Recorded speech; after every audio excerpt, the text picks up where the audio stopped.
And you're watching the Comics Related Madness Network. Uh-huh. So come get some. CromCon. CromCon. Hey, how are you, buddy? Not too bad. How are you? Doing all right, man. Doing okay. Still got bit of the pinch nerve in me, but doing all right. It's hey, funny. I felt a little bit of that the other day. I've had this weird shooting, like tingly kind of pain in my one shoulder, yeah. and I'm like, oh man, I'm like, this sounds like Don't the let it beginnings of- sit. Don't let it sit for a few days, dude. Yeah, It's bad. I've been trying really to dig at it and work that out. I know, but you don't know what it is. The thing is, because you lift really heavy, it I could do. be it could be vertebrae. It doesn't have to be muscle. You know what I mean? Right. You could be Yeah, out of and whack and pinching something. For It's me, like I think it right might be both. in that trap right there. So it's been really tight, but yeah. Well, hey, congratulations on the Masters. It's thank over. you. It's finally over. You did it. The nightmare is over. Yes, it was. On to the next nightmare. Yes, on to the next Because nightmare. there's no break on this planet for anybody. No. It's never a break. No, there is not. But no, you put your head down, you went forward, and you fucking did it. So congrats, man. Well, thank you, man. It was one of the harder things I did, and I said, because I'm like, I'm not the first person to get a master's. I'm not even, the first one to do it under some, pretty crazy circumstances, which, many of which are private that about, of course, sure. But it was just the having to deal with everything and still juggle, those things and that at the same time. It was just overwhelming, and I was feeling very burnt out. So very happy to have that done. Hey, hi, Rich. Buddy. How you doing? The richness. Yeah, that's me. That's me. You. I'm the artist formerly known as the richness. I have decided to remove my continuous moniker and go into hiding. Yeah. Where I have a different name and stuff. So I am no longer to be referred as the richness. Yeah, that's right. Oh, really? That's not me. That's not you anymore. No. I am now calmer and tamer and more mature and stuff. You look because you still look like you could snap at any second though, buddy. I gotta say. No, that's not true. No, it's not. No. What do you mean? No. You look, What are you talking about that I snap any minute of the day? You look. How dare you say that? How dare you? You look completely calm and together. I'm sorry. Oh. Yeah, there you go. That's better. All right. Yeah. Hey. Rich, this is my good friend Matt. The co-creator. Hello, Matt. How are you doing, man? Good. How are you, Rich? Sir. I am great. I'm actually just chilling. He's the co-creator. He's the writer of Sector 7. Nicely done. Not met yet. We have not, unfortunately. No. Yeah. It's a pleasure. Pleasure's mine, sir, as well. Even me and you haven't really talked. I mean, on the chat boards and stuff. But I'm always at work, so I can't. Yeah, I know. I can never jump on or nothing. Whatever, likely excuse. I just think he doesn't want to talk to me like most everybody else doesn't. But that's okay. Yeah. I'm used to being ostracized as a man, so it's okay. I don't really care. I get it. Yeah. Yes.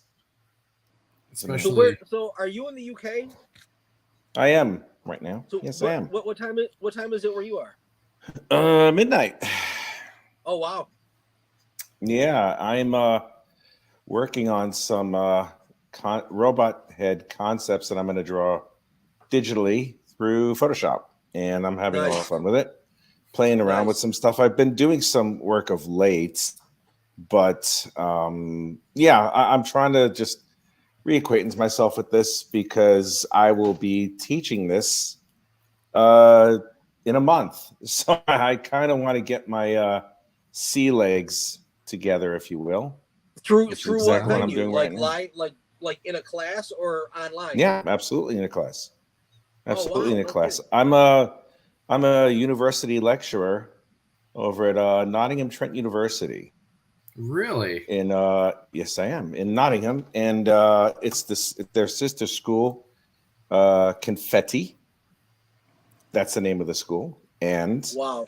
I was hired last year as an HE, which is the university level, um, university So level it's not lecturer. home ec teacher. Okay.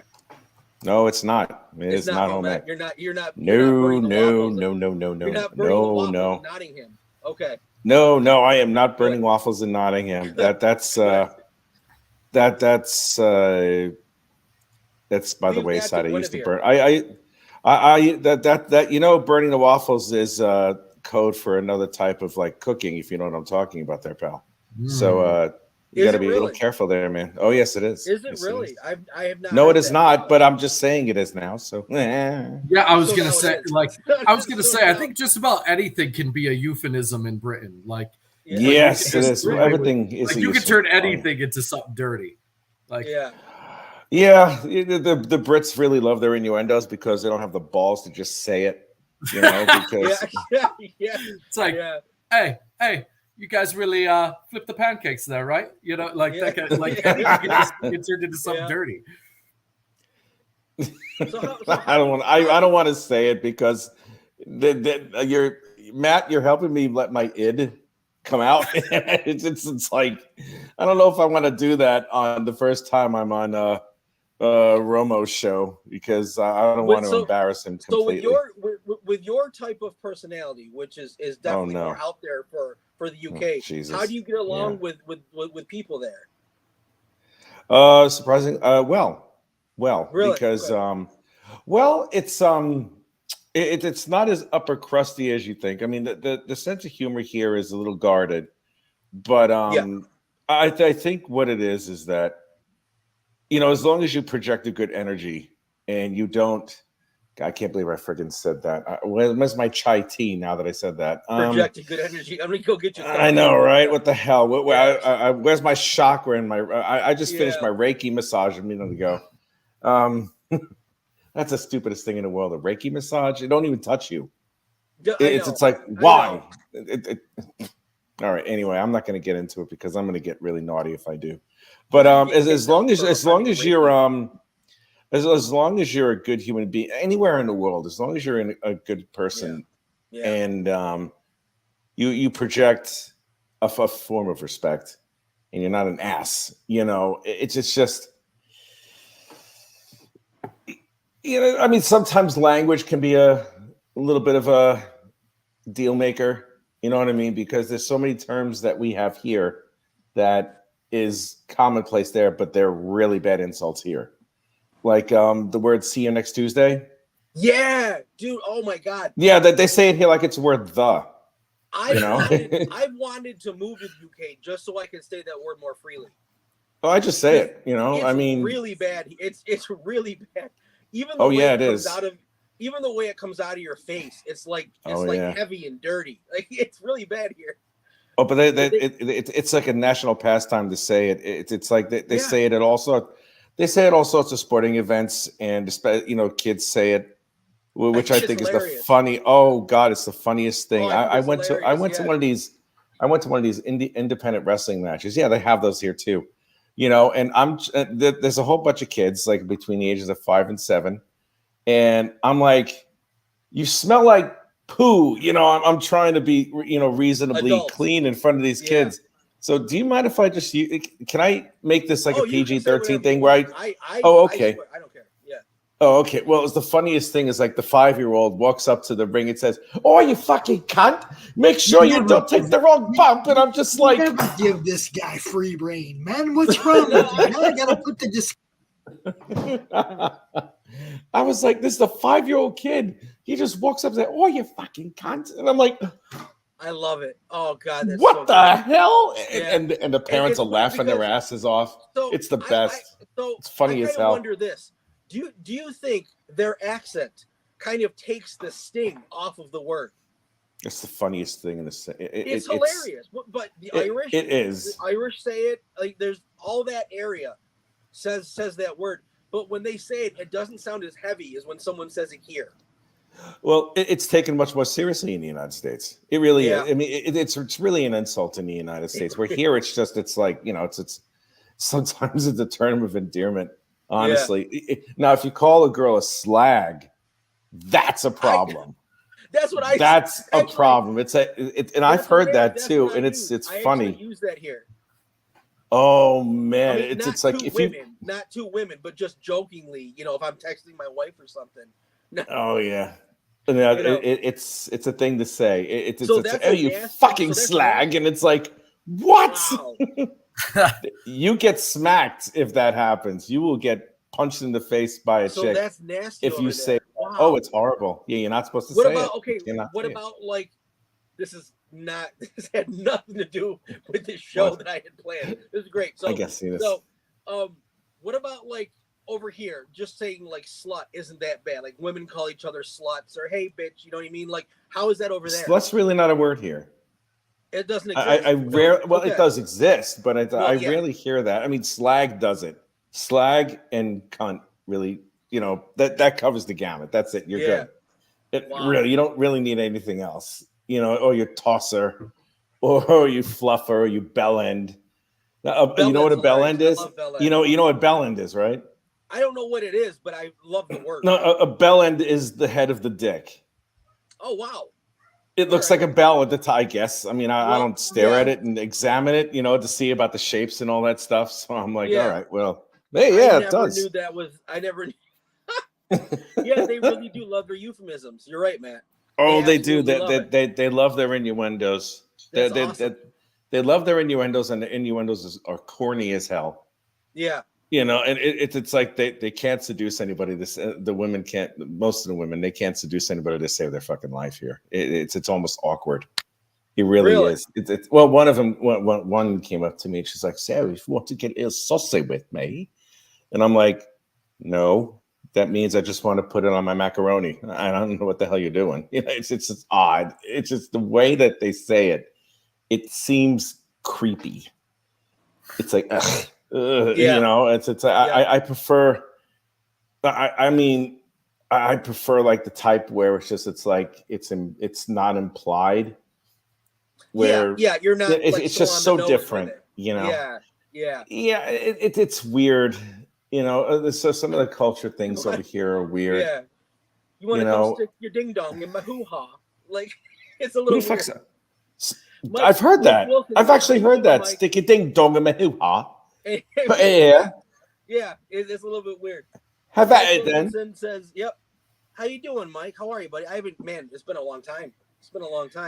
Mike Wilkinson sounds like a razor blade company. About the project you guys got together, inspired you guys to make Sector 7. Well, yeah, we've actually talked about that numerous times, me and Maddie. But Sector 7 started as Matt's that's Matt's baby. Really, it started with Nagara. The original concept was of Nagara, which is his take on Godzilla. And then together, I met Matt as I was making copies for a different comic that I was drawing, and Matt was working at Office Max. And first day I went over there, spent 3 hours with him like we had known each other forever. And in the 3 hours, we came up with almost everything that we're still using today. Not a whole lot changed, right, Matt? Yeah, no, not a ton has. I mean, we've adjusted added, as we added, but no, not a ton has really changed. Yeah.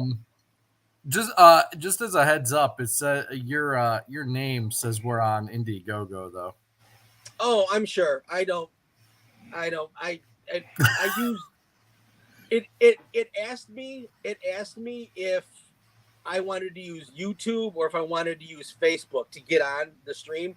Sure. I just picked YouTube, and then it filled in whatever the fuck it wanted to fill in. Gotcha.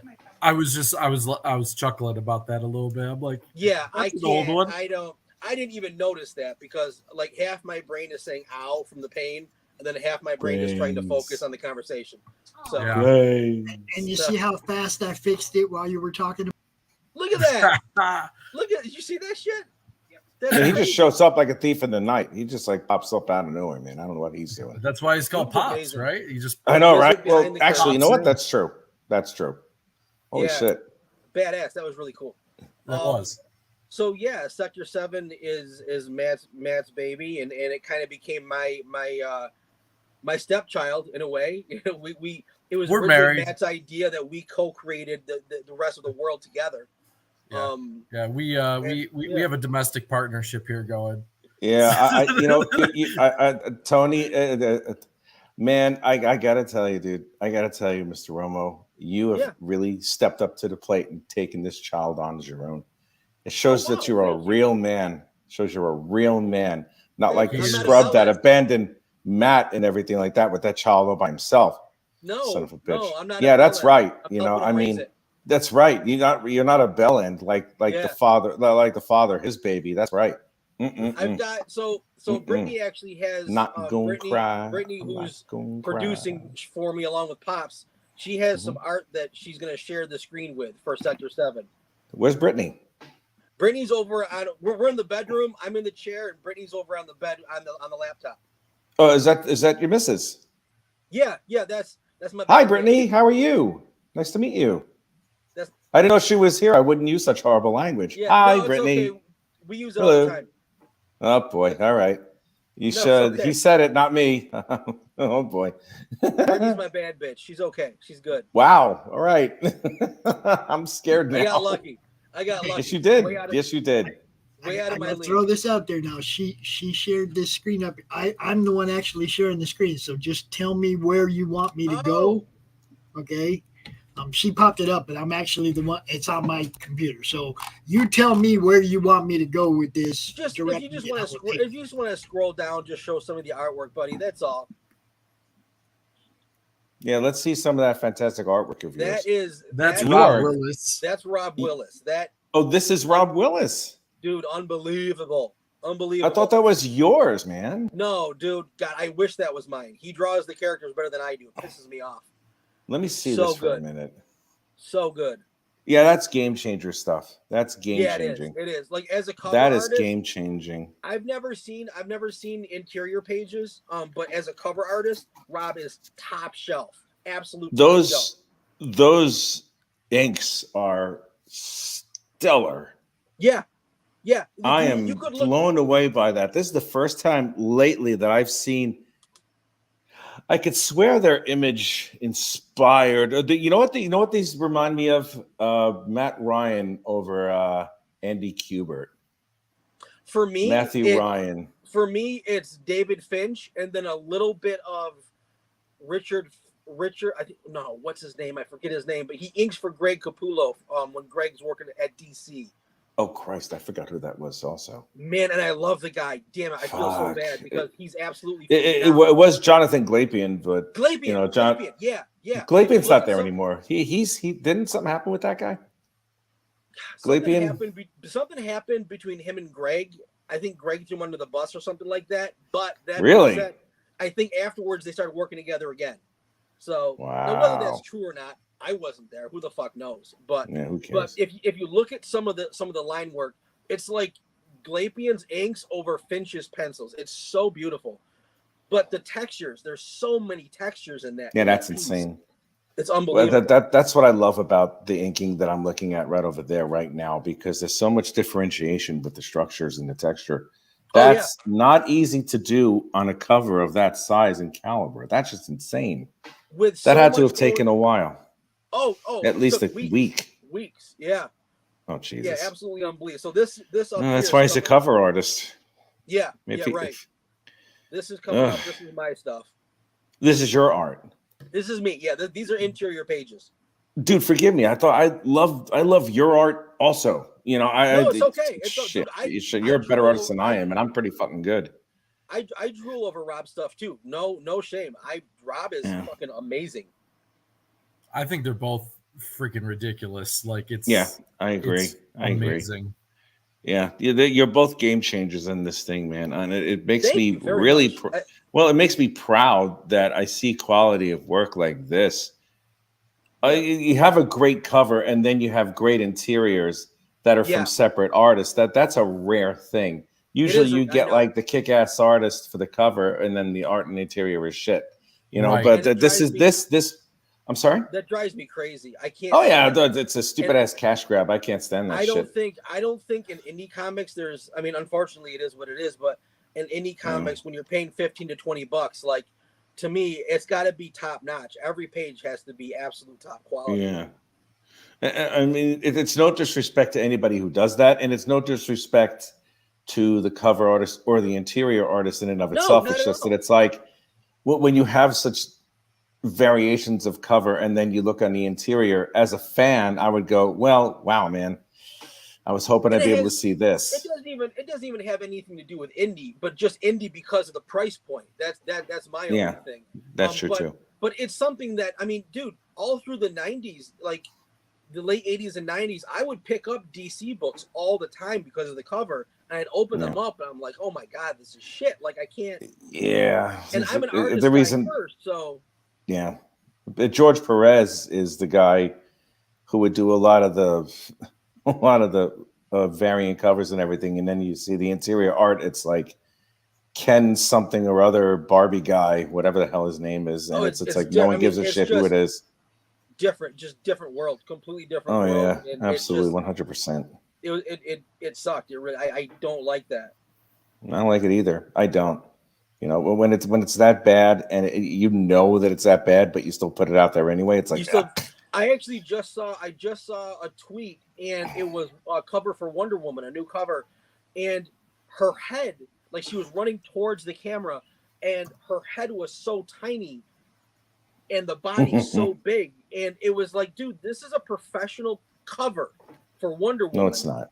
And you can't get the head right. That's not okay. That's absolutely fucking shameful. It is shameful. It's very shameful. Well, especially you have a lot of draw an arrow around it and then just enlarge it if you need to. I mean, it's not that hard to fix it anymore. You're right now. Marvel and DC are entrenched in the era of like, let's make sure that when we hire someone that we do it on that level where it's like, you know, it has to be a little bit woke, if you will. Oh yeah, no, absolutely. I hate that. You know, as a very progressive liberal person, I hate wokeness more than I can. I hate it. It's the dumbest, stupidest shit. It's taken away the entertainment value of everything. It is let loose the people who have been bullied because of the stuff that they do. Yeah. Take the reign and then have their little vengeance out on and let their little issues out all over the place. Yep. On these books. But it's like, what was that Firestar one where her daughter was Firestar's daughter was this really round child or something like that? Yeah. Who was super special. It turns out the writer of the fucking book looks exactly like her. It looks exactly like her. Yeah, I'm like, what's that supposed to be? It's like lately writing for Marvel and DC is like an exercise in catharsis or self-therapy. You know what I mean? I think they get a buzz. I mean, I know they do because I know what narcissists do. They truly get a buzz off of ruining something that people love. Yeah, because they know that they suck at it and they're going to try and ruin it, you know, because they want to have their own little agenda. And it's just like, look, if you guys suck, you guys suck. You know, just, you know, walk away. You know, it's sad. It's sad what's happened to Marvel. It's sad what's happened to Disney with Star Wars. You know, I mean, it's like they're bringing back what's her face, Ray. Oh God, they're bringing back Ray. You know, and I mean, notwithstanding all that stuff, I see stuff like this. I see your art. Do you have any more sequential pages? Yeah. To display. Let me see it, please. If you could scroll up more. There you go. Oh, come on. Are you kidding me? Really? All right, I quit. I give up. I fucking quit. I do, man. Jesus Christ. You're just out of your mind. You're out of your mind. Thank you. That covers by me. And it was colored by Matt Yackey, who's really, dude, Matt Yackey was so cool. Yackey? So nice.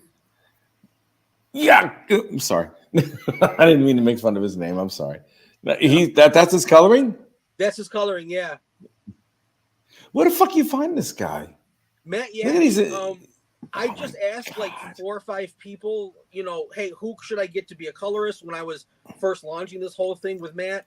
And they threw out some names, and Matt Yackey was so easy to talk to. He's worked for all the different companies, and he was affordable, even for people like me and Matt. He was affordable. So nicely done. Literally all I did, I sent him the flats. He sent that back to me, and I didn't have to have any conversation of changes or anything. It was like almost one and done, and I was so pleased. Yeah. So looking at the previous color image, it's just it almost looks too easy. I mean, it's like there's nothing overpowering, but every single element is overpowering. That's a pro. That's a pro. You know what I mean? Yeah. It doesn't have to. Can you go back to that last colored piece, please? Because I want to say something else about it, if I may. You see, you notice how all this work over here, it doesn't require any type of crazy special effects. Right. Like it doesn't require an energy signature around any type of amulet, even though there are over there. It's clear and distinct that there's something going on with those little jewels around the crest across the creature's chest in the back. Yes. And how breezy and easy breezy and beautiful, forgive me for being a commercial freak, with the girl in the front and how the tones they're not too dark or too light.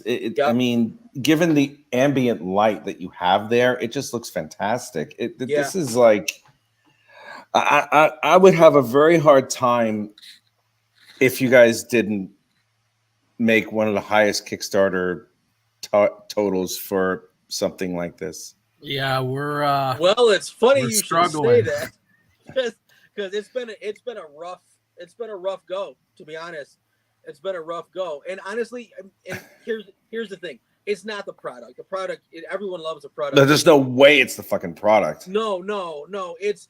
Oh, come on. Me and Matt didn't come in with an audience, so instead of having the YouTube channel for a year or two, we didn't, like, we had the comic first, and I didn't. Yeah.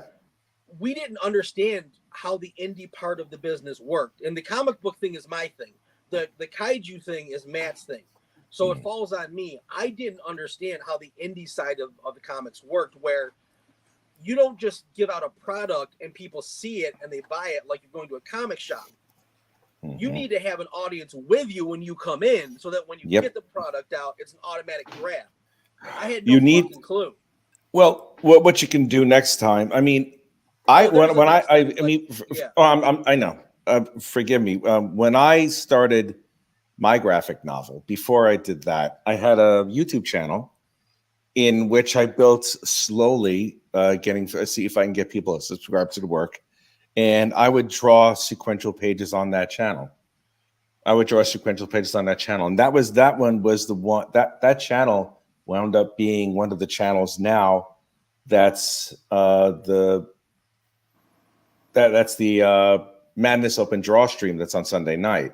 Yeah. It used to be my show, but now it's like mine and Pop's show, where it's like the Madness Open Draw stream, where everybody else just shows up. But I would draw sequential pages, and I would interact with fans on a constant basis while I'm drawing.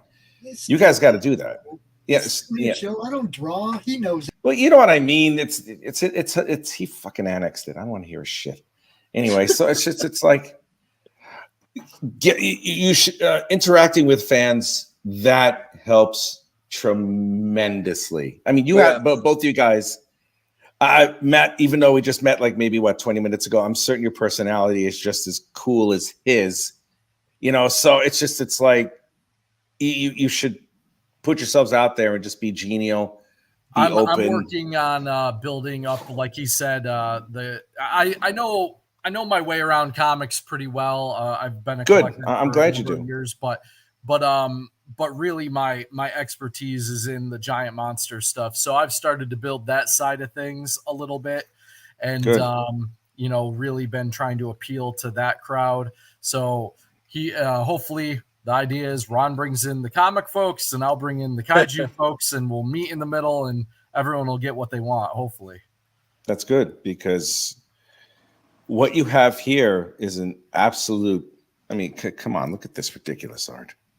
Are you so kidding good. with this definition? I mean, One thing I love about Ron's artwork here, God when damn. he was doing these, like there used to be in the 90s all these Godzilla VHS covers, and I forget the name of the artist. It'll come to me if I think about it. But there was one guy, and you just had these really cool perspective shots on these VHS covers, and you had the people running, like you had the people in the foreground and stuff like that. And these just remind me of those old school VHS tapes. And it's just something I really appreciate about these little profile of these kaiju. Like that one especially is just, it's perfect. It's exactly what you would have gotten on a VHS cover back then, and I just love it. I do not blame you. I mean, I just look at this art, and this is just outrageous. This is just outrageous. These belong. They're movie posters, for goodness sake. Wow. Those are movie posters. Wow. Those are absolute movie posters. Yeah, those are movie posters. You know, with the big bold lettering of the 50s and 60s. That should be just plastered across it. It's like thrills, chills, death, destruction. Yeah. You know, it's like bloody hell, man. That's just outrageous. Like, God, you guys know what the hell you're doing. You guys know what the hell you're doing. I really hope you find your footing as soon as possible, because you're excellent. We will. You're excellent. You're both excellent. Thank you. I appreciate appreciate it. We're gonna keep at this. We're not going anywhere. Better not. Don't go anywhere, man. We definitely we think we can do this. We know we can do this, and you definitely can do it. You know, just a matter of time. You definitely can. You definitely can. You have the heart and you have the talent. You easily have the talent. And I mean, yeah. I mean, I can't stop looking at how good that is. Thank you, man. Really, it's insane. Yeah. Well, I'm speaking. I speak from the heart. I speak from the heart. I don't. Oh, I do not bullshit. No, I do not bullshit. I know you don't. I do not. If I think someone sucks, I let them know. This concept art, Rich. Look at this. These. Yeah, I know. It's really it's up there. This is video game quality work. Look, guys. This is video game art quality work. This is insane. This is like steampunk and kaiju and all kinds of stuff mashed together, man. You guys got to give this one a chance. You might end up being pleasantly surprised. Obviously, the art's good. We're not going to know about the story till we read it, but come on, man. When you're backing it up with this kind of visual, it's already halfway there. I mean, come on. Now I want to hear a little bit about what does the writer have to say. What does the writer have to say? What would you like to know, Pops? Matt actually has he just got his master's in English literature. Congratulations. Congratulations, Matt. Yeah. I mean about the story. I want the writer's quick synopsis of the story. Sure. So really the story starts with one of our characters, Solomon Brand, and he's kind of the older gentleman you'll see in that cool floating chair.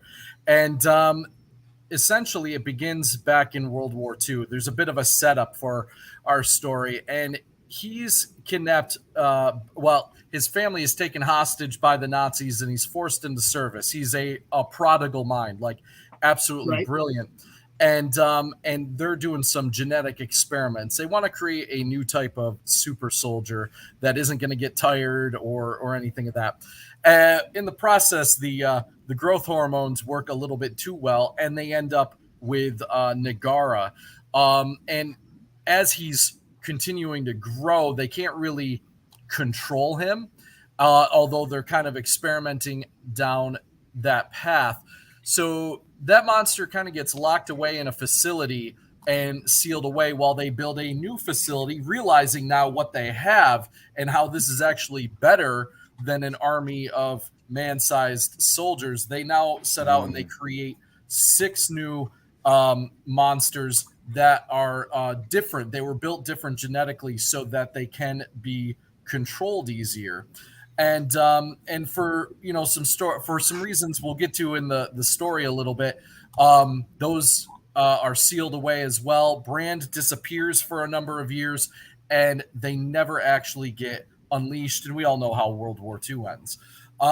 Flash forward a little bit, we have the space race and the Cold War in the 60s, and we thought, well, what would happen if the Cold War became very, very hot, as it were? So that's where the images actually, if you can go to the page where they're on the moon, you'll actually see Buzz and them on the moon, and looking back at the Earth as all these nuclear bombs are going off.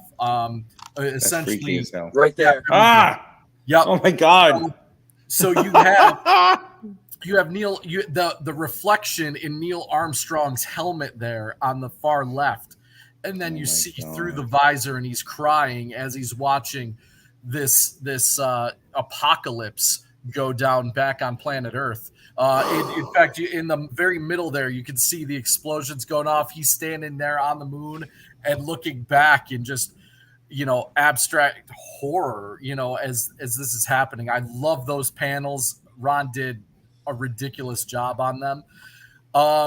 So essentially, the world gets wiped out, or most of it, and humanity has now, what's left of it, kind of regrouped and colonized in the southern hemisphere mostly, because a lot of the top half is uninhabitable. And that area, there's an imaginary line between like where humans can and can't live now because of contamination, and we call that the veil. So if on some of our logos and stuff like that, you'll see beyond the veil. That's what that's alluding to. And then over a number of years, Solomon Brand reemerges, and through his technology, he completely revolutionizes everything from transportation, power production, food, healthcare, all these things. Like, people are living much longer now. He's eradicated a lot of the problems that plague our modern society, and he's kind of created this utopia, even though there are many places people can't go, and resources in terms of like mining metals and things like that are scarce. That's why you see some of those older technologies being repurposed that Ron came up with, which is absolutely brilliant. And so he has really saved the world in a lot of people's eyes. He's the savior of mankind, and really given people enough. And then as time goes on, he hires this. He's now become kind of a recluse, and he chooses to kind of just live a solitary life in his mansion there. And he hires on Tetra as his personal assistant, and she's a brilliant mind in her own way. And he was very intentional in who he chose. And then some disasters start to happen around the world at our cities, and you got to remember, there's only a handful of these sanctuaries really left, and so he kind of recognizes some of what's happening, and that kind of starts our adventure off. Cool. That's forgive me. How much more do you have on this campaign? A lot. Or has it ended? A lot. We're sitting at about $460, 16 backers right now. Yeah. I mean, it's a long way to go. And look, long way to go. What is it, like probably 12 days left, 13 days left, something like that? I don't even know. Oh my God. But you guys got to understand, it takes more than just my network. You got to get out there. There's a lot of other people that do this. A lot. Yeah. Finding them is not always easy. I try to make sure that, anytime I tell everybody with the show, man, make sure you drop in the madness so people like you that have a campaign can find other shows, not just the ones in the network. There's Ryan Permisson. There's quite a few. Cody at Comic Chat Authority. There's quite a few other people that do shows, and the only way you'll find them is scrolling through the madness and going, "Oh, I don't recognize that show. I'm gonna get a hold of that dude," and you go for it, right? Yeah. Rich's live stream. You can't just hang out in the madness. You got to go outside the bubble, Yeah. Don't hang out at Rich's draw screen. It's a scrub. One of the things that is cool about the madness is a lot of the shows have different audiences, which is why I encourage you guys to go in the chat in each other's shows and drop your links. Because those people watching that show might not have no idea who you are. You see what I'm saying? Different families. Yeah. Okay. The past, and definitely, I have not been in the game as much as I need to be the past few weeks. Ron was talking about college and everything, and just out of necessity, out of pure survival, I just wasn't able to spread myself any thinner. So I was very quiet over these past couple of weeks. But for good reason. I mean, it is what it is. You know. Yeah. What I mean? Don't blame yourself on anything like that at all. It is what it is. And don't. I mean, we need to get outside the bubble, absolutely. But we're so new. We're still finding bubbles. You know what I mean? Yeah. So that's what I'm saying. It'll all happen. The problem that's what I'm saying. Go look for them. Go look for them. Get seen. But mainly not even the madness shows. There's a ton of YouTube channels. Oh yeah. Some of them is like, okay, they have certain mods that drop people's links. Okay, like so you get to know the mod, you become friends with him. Say, hey man, can you drop my link once in a while over there on dude's channel? And before you know it, your links being dropped on the bigger shows and the bigger shows and the bigger shows. You got to get known. You got to talk to the people in the chat. Hey, yo, it's me, Ron from Romoart. You know what I mean? It's like make friends. Make lots and lots of friends. Yes. Then people are more apt to take your link and show it to other people. That's right. You see, make friends. 1,000%. I guess the easy and networking is king. It sure is. Okay, networking. The more people that know who you are, the more people that might talk about your art. The more people that might talk about your story. So be friends with everybody. And that I've been talking to both of you, man. Pop in the chats of the shows that you watch, the ones you're interested in, the ones that have topics that you like. Those are your people. They like the same shit you do. Go in those chats, get to know those people. Before you know it, they know you. They're looking at what you're doing. It's all, we're all just two fish, two lost souls swimming in a fishbowl year after year, right? You gotta keep putting yourself. We're all in this together. You gotta keep putting yourself out there. Yeah, I know. Sorry. I mean, Rich does know. He's the last couple of years, people know a lot more. People know who Rich is now than did 2 years ago. A lot more. They shouldn't know me. I am a horrible man. You're horrible. I am a horrible man. I am the scourge of comics. I am a scourge. I am pestilence in this bitch, honestly. Rich did the right thing, though. He approached me at the time when I was just starting to build this. He was just doing his first book, The Roaring. And it was like, hell yeah, come get to know these people. And now it's like everybody in the network knows Rich. It's, I mean. Yeah. Oh, my God. By the way, my first book was Incandescent. It wasn't The Roaring. Oh, I'm sorry. How did you forget?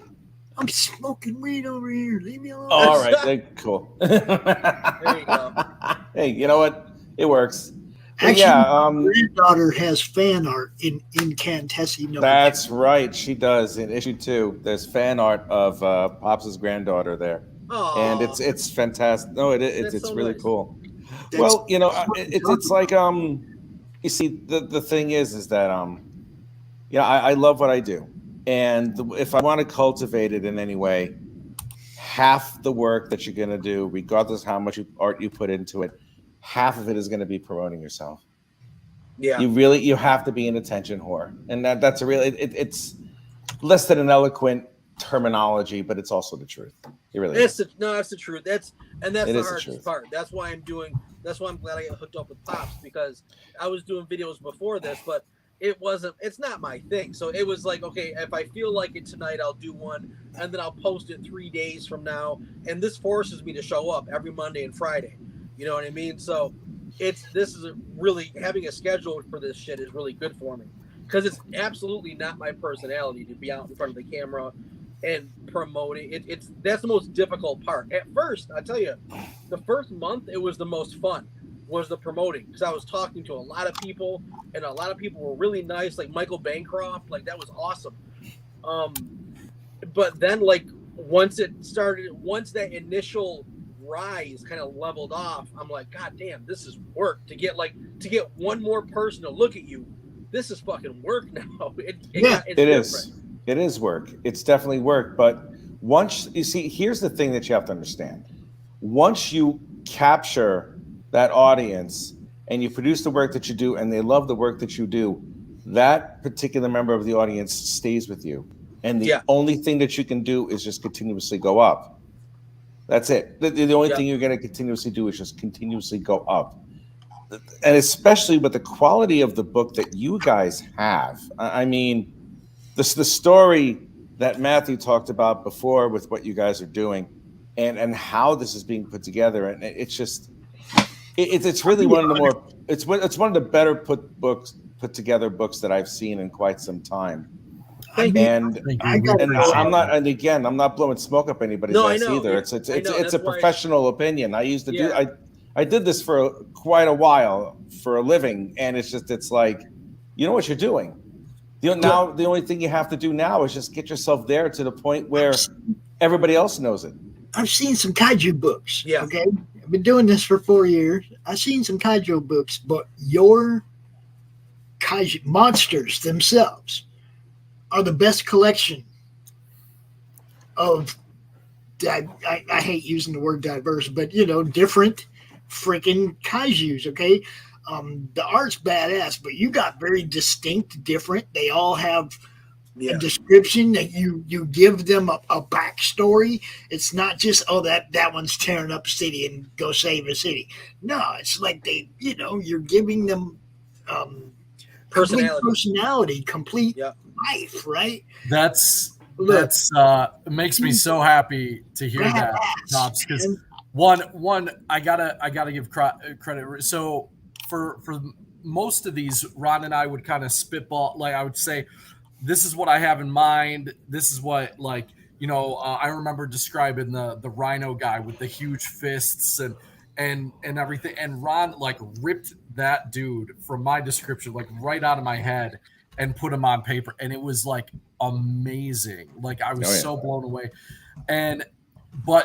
So I couldn't do this without him, because he really, we're like yin and yang. We just work together. We're just two halves of the same whole, I guess. Yeah. And, but I love the genre of, and what I really love about those old Godzilla and Gamera movies is each kaiju was unique and it had a personality to it. Yes. It wasn't just eye candy in the background for the people to shine, although I think our characters shine as well. But each one, I wanted people to look at this and be like, no, that one's my favorite. That is awesome. I want that's my monster in this, right? And because growing up, that's what we all did with Godzilla. Some people like King Ghidorah or Rodan or Mothra or whoever, Godzuki. I love Godzuki. Right. Godzuki. That was the greatest thing ever. I had my son, he's 16. He loves, most of the fandom doesn't like the movie Godzilla's Revenge, but there's an Oni inspired ogre kaiju in it named Gabara, and he loves that one. I do too. They each had this distinct kind of personality to them, and I worked really hard writing the names for them, just because I feel like that's one thing a lot of American style. Like whenever we try to do this, we don't seem to always get it right. You know, and I've seen that in a number of different ways. So I was like, I really want these names to kind of flow and sound like that era. I want it to sound like, you know, the Japanese kaiju films from, you know, my childhood. I do not blame you because that stuff is so damn good. So damn good. How many days do you guys have left on your campaign? 13. Okay. How much more do you have to? I mean, how much more do you have to go exactly? About 3,300. 3,300. What? Whoa! Holy fuck! Really? Yeah. I Holy can't nuts. believe this one ain't getting the love, Rick. I'm really shocked that this. He has to get on one of the. Oh wow! Holy shit! Yep. Yeah, we again, like, we can throw our hands up and say, I have no fucking clue why. I don't know. We haven't hit the algorithms, but no one really knows what the algorithms are because they're changing every day. Yeah. To me, again, the fact that we came in without the audience first really is what did it. That's the only thing that I can see. If I were to say, okay, what did we do wrong? It's not the product. So how do we approach it? Well, the biggest thing is having your audience first, and we just didn't have that. And that takes like at least a year, and we've only been doing this for like 5 months, you know? It's a grind. I mean, it's a grind. It's like, I want you to talk to Lori from Tuesday Morning Brew and Carissa from Worthy Chaos about all the different freaking shows that they went on during their campaigns, because they went way outside our network, outside our network. Okay. Yeah. They were all over the place. Now, Carissa's doing good. Lori's doing good. Maybe some of those shows can give you the boost that I can't. You see what I'm saying? At the same time, it's a grind, dude. Whether it's a network or a show or a new comic concept, a new creation, it's all grind, man. And so much of it depends on luck. You guys know that. So much of this depends on luck. Oh, yes, yeah. That drives seen at the right time by the right group of people. You know, this thing should be smoking. That's it should all. Be. Yeah. Let me ask you a question. Are you now? Is this the first issue? Is this the first issue? Yeah. Yes. All right. Are you in production for the second issue at this moment? No, not. Okay. No. Is there any possible way that you might be in production for the second issue? Like, where are you guys as far as that's concerned right now? I mean, everything is written more or less. We have pretty much. I mean, we're ready to go. It's just basically once we were funded and things were shipped. You know, Ron would actually. I would probably do a lot of the like the actual packaging and stuff like that. I'm sure, but Ron could. I mean, we could start campaigning on issue 2 as soon as we're done. But it's really just a matter of from my perspective, for issue 2, I've got half of issue 1 done. Right, there are some pages that I did years ago because this is an older project that we finally put out. But all I got to do is just like a redraw for me is 1 day. I'm actually pretty fast because I work on a tablet and it makes everything quicker. So I can actually do 2 or 3 pages in a week. Okay, you have to do those pages live. Whenever you appear on any other podcast, you need to do those pages live. I don't know how to do that though on a tablet. That's my problem. Oh, we got. Do you have any type of camera on your cell phone or your smartphone with a clip that you could just have it over your shoulder? Over your shoulder. That's all you got to do. Will it show up on will 2 screens will my screen show up okay on the other screen? As long as your cell phone is attached to the computer that you're using in order to transmit. You see, if you have a laptop or a desktop, if you take a USB and plop it into the computer and take the USB-C receptacle and put it into the phone, when you access StreamYard and you go into where is it? If you go into settings if you go into settings, there's going to be a window that pops up, and the first window is going to be camera. When you see underneath the window where it shows your image, where it says camera, the one that I have right now says integrated webcam. But whenever I go live, I have the Okio Cam stand that I use to project the art, to record the art that I'm drawing. It'll give you that selection, and you just scroll down to it, make sure that it's activated, and then the camera will switch to that phone or to the camera, whichever one you're pointing down to for the art. And then, even though your face will not be there, your art will be there, and people will see the process and how you create. And I will tell you this, there is nothing more alluring for anyone who loves comics than to watch someone create a comic book page. And the way that you're creating comic book pages at this pace, dude, I've had many a women respond, and many, well, because I'm a whore, but it's like, I'm a man whore. I can't help it sometimes, but there are so many women have looked at this stuff, said, "Oh my God, the way you move your hand, it's so soothing." It's like, it's the creativity of the whole fucking thing. I know, dude. I got it. I mean, come on, I'm gorgeous. I'm strong. Stuff like that. You really do have it all. I'm gonna start drawing tomorrow. What am I doing? Writing. I have less than nothing. I have less than air. I have less atoms and less cohesion. I have less atomic cohesion than the space between interstellar distances. I am that vacuous, truly. Rich came out one day on the internet. Oh my God! And let somebody shave his head bald, and he's been famous ever since. Guys, don't let him bullshit you. Wow.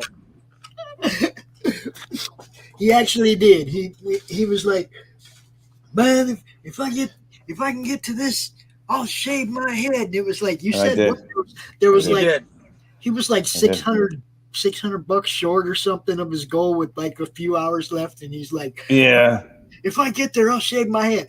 I went out and told everybody.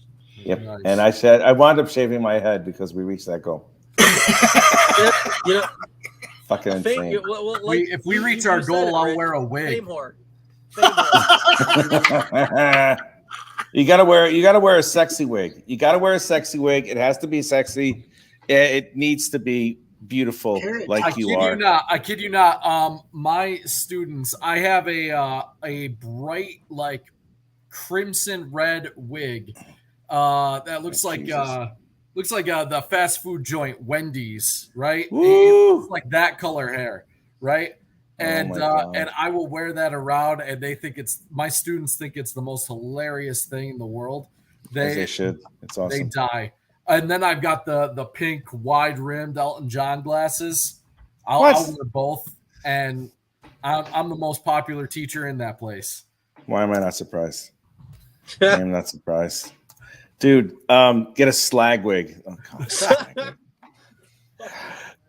Oh man, yeah, I'm gonna shave my head bald and then wear a bald cap and confuse everybody. Research. If you're gonna dress up as a slag, research Essex girl. Okay, that's an Essex girl. It's like Essex girl who goes out. They wear the most impossibly shortest skirts that I've ever seen in my entire life, and they should never wear anything that tight ever. It's like you ever get the feeling of an overinflated muffin? If you ever see that, that's what it is. Yeah, that's what it is. An overinflated muffin. And you look at it, you're like, Jesus H, mother loving tap dancing Christ. How long did you exhale to do that? It's like they had to let all the air out of their body, somehow surviving, like they had to walk into a vacuum chamber, suck all the air out, put the clothes on, and then come out, and then, before they suffocate and die. And then it's like, yes, let's cake every single color of the spectrum of makeup on our face, like, we're adding a topographical map on our face pit. It's like, ew. So yeah, if you're gonna do something outrageous like that, do that, because that works. Do that. Rich, I shaved my head for this shit. I am from Brooklyn. There it is. Okay. Yeah. We're in New York. We're in Western New York. Nicely done. Buffalo. Whereabouts? Right Ooh. between Buffalo and Rochester. Smack. How the hell do you guys have a football team? How is that possible? Oh, I don't fucking. Because How do you have a we're football awesome. team? I don't follow it. I could. I don't know, man. The Buffalo Bills. You stop right now, Ron. This is my territory. You leave my Buffalo Bills alone. Buffalo. Yeah, so Bills. that's where there's Brooklyn. Then that really does say it all. I totally get you. Yeah. I don't know, man. I mean, the Buffalo Bills were great when they got to the Super Bowl 4 times. Wait, they lost. Shit. Yeah. Same quarterback 4 times in a row. Listen. What? I don't. The Giants never did that. As a matter of fact, they beat the Patriots twice. Yeah. But the Giants they're in New Jersey for one. So they can't have New York in their name. And then 2, we beat the Giants, but Norwood. When? What century was that? But Norwood choked. He said, "Oh, that's Norwood." Wide right.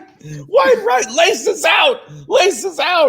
What's wrong with you? Laces were in. Laces were in. Finkel. Yeah, Einhorn. Finkel. Einhorn. I love that. Oh movie. my god. Oh Yeah. Jesus. Well, in truth, the Buffalo Bills, when they went 4 years in a row, no team's ever done that. No, they have not. They lost. No team has ever done that. Not even the Steelers. No, and not even the Steelers. I was when they lost that first one. I was 5 years old. I remember watching. Oh my god! I was 6 when they obviously they lost the Redskins the next year, and I remember after that game I cried. I was so brokenhearted because and it was just funny. But I can say I'm not a bandwagon fan. I am really enjoying the team the past few years, but I watched every single season when we were getting our just butts handed to us by the entire league. And, nice.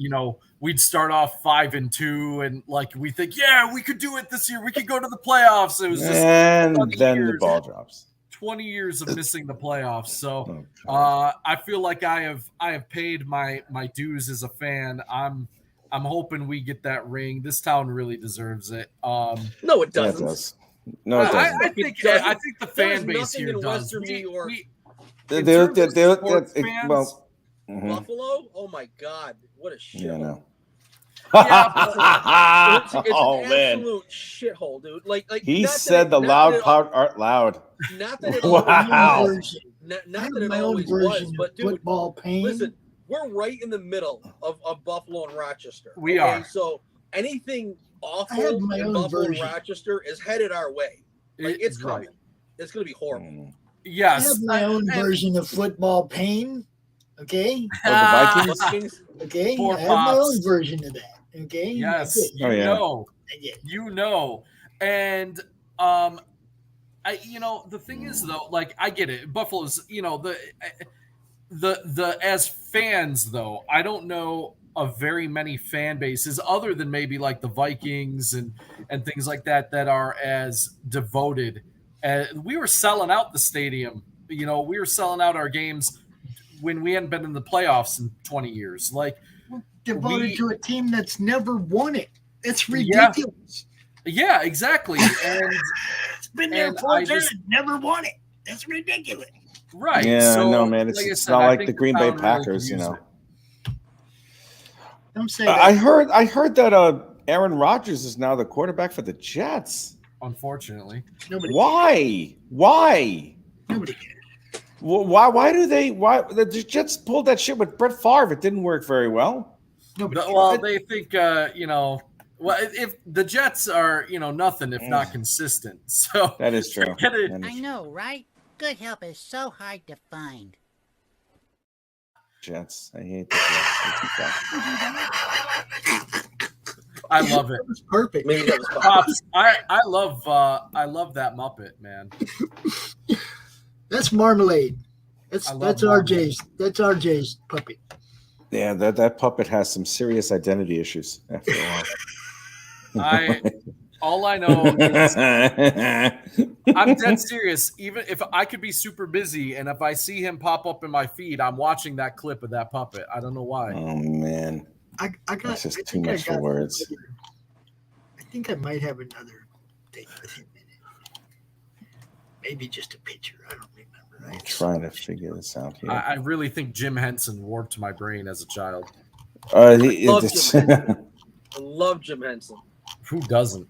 I mean, actually, my students nowadays are like, "No, we hate the Muppets." It's like, what is wrong with you, children? Why do they hate the Muppets? What's wrong with these I couldn't children? figure it out. What the fuck? We were gonna watch the Muppet Christmas Carol, the best version of Dickens' classic. Yeah, that is good. They were That's a like good one. complaining about it. How old are these kids? Are you guys serious? How old are they? They're not. These were 8th graders, so they're like 14. Monsters, little monsters, Absolute bastards. I love them. Shits. I love them, but they're. I hate them. I don't know who the hell they are, and I already hate them already. Yeah, how do you not like Jim Henson? What's wrong with you? I'm really surprised child. that they know who the Muppets are. That's really surprising to me. Well, they're probably dumb. That could be it. I'm gonna play this clip for them next time they complain about the Muppets. Yeah, that's right. They should play the clip of Rich berating them. Oh yeah, man. It's like I am now an enemy of this. I am the enemy of the people. How dare you not like that Jim Henson Muppet movie? What's wrong with you? You have no soul, child. Right. My God, what happened to you? Oh, Scrooge. TikTok, that's what happened. Scrooge. Yeah, TikTok did it. The TikTok Scrooge monster. That's what happened. There. God damn it. Oh wait, how does that work? Okay, yeah, that's working okay. What are you looking for, Rich? Not that I'm Are you working. I'm doing some stuff while I'm talking to you, and it turns out that I should have picked a little bit of a darker gray for base color, which I'm gonna apply now. There you are. There's dang kids with your interwebs. There's a little Rich action for you. There's some there's some titties. Oh, boy. That was alarming. Wow. There's Matt missed it. No. Matt, did you see it? Did you see? No, did you see the? I'm seeing it. I am seeing it. Yeah. No, I didn't see that. That's me. That's me. No, I'm seeing that. I'll never. That's me. I'll never not see that again now. Yeah, right. That's me and all my sexiness. That's it. Me. That's me. Flags. I am the sexiest man in comics. England. I mean, look at this England. hair. Congrats. Look at that hair. You win. Look at that. I have a dead hamster on my chest. It's dead. Yeah. It's dead. I skinned it and I went, oh, thank you. Haha. Now I feel like I have testosterone. You took all the hair that you shaved off your head, you just glued it to your chest. You're right. Oh my God. Yeah. Oh God, I am a hideous man. I swear. I would watch that picture of the puppet for a solid 10 minutes. I mean, just I would too. why he's adorable. It's fucking classic. He's just kicking it. That's the whole puppet, though. Yeah, I know. RJ's nice. RJ's a terrorist. I gotta end the broadcast here because I've actually got work to do for Nano 13. So. Yep. You have another show coming up in about 20 minutes. Okay. I'm gonna be hopping on and I'm gonna be doing a Let's Play here shortly, probably another hour or so. It won't be a long one. I'm actually the other night I couldn't figure out how to beat the damn game, so I'm just gonna do a part 2 to it. I'm like, what? How do you pin this freaking monster? So I'm gonna do a fun one over on our channel. If anyone is that gonna be on the Sector 7 channel? They'll be on, it'll be on Sector 7 on YouTube, Twitter, and Facebook. Cool, awesome. All right, guys. Can I go peel those and play them in the middle of the night on the Madness Network? Hell yeah, you can. Yeah, do whatever you want, Pops. Take whatever you want. All right, cool. Thank you for allowing me on your show, man. I hope I have the honor of coming on again. Really good seeing you again. Matthew, it was great meeting you, and congratulations. Great meeting you, Rich. I hope we get to do it again soon. Yeah. We will, and congratulations on finishing your education, and go rock your classroom, man. Good luck. Try not to get arrested, buddy. Too late. Right. See you cats later. See you, Bye, buddy. guys. Peace.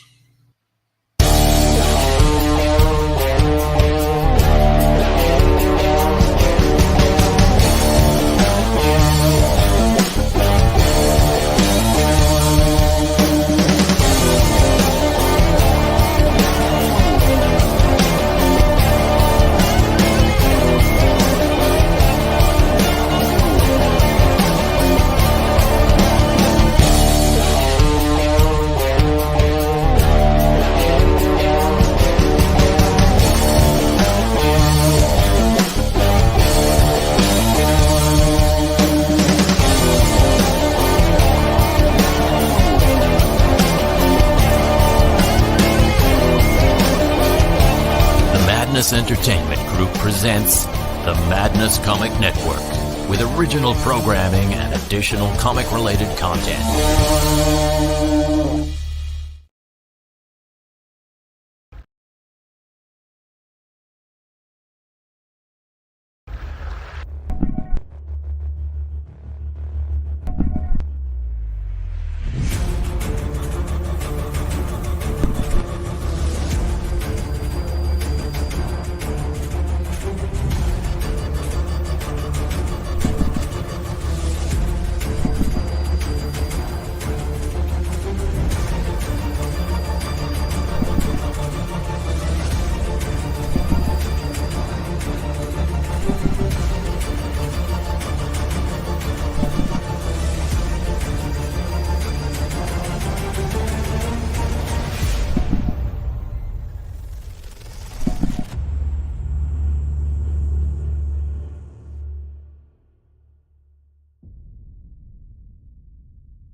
The Civil War was America's bloodiest conflict. Over 500,000 died to preserve national unity.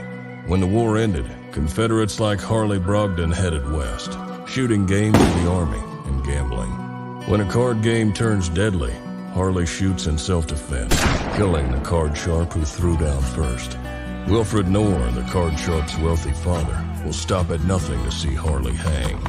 Harley flees to Cobb's Gap, an old silver mining town at the foot of the Rockies. A remarkably peaceful town, especially after dark. But the sheriff harbors a dark secret, and no one dares go into the mines anymore. Cobb's Gap is full of secrets. People speak in hushed tones of something in the mines. Something worse than their cursed sheriff. Something even the Indians fear from the deepest pits of hell. Every secret will be exposed. Bronze Star. Order your copy at bronzestarcomic.com. Nothing unusual about a 4 a.m. call to a back alley in downtown Kenton. A young woman lying pristine and unmarked on the cold, hard ground. I get to work quickly, but there's not much to go on here. No marks of any kind, no signs of struggle, just a dead Vic in the middle of an alley. And then there's that. Dead body in a dumpster that looks like a grizzly bear has crawled its way out of his stomach.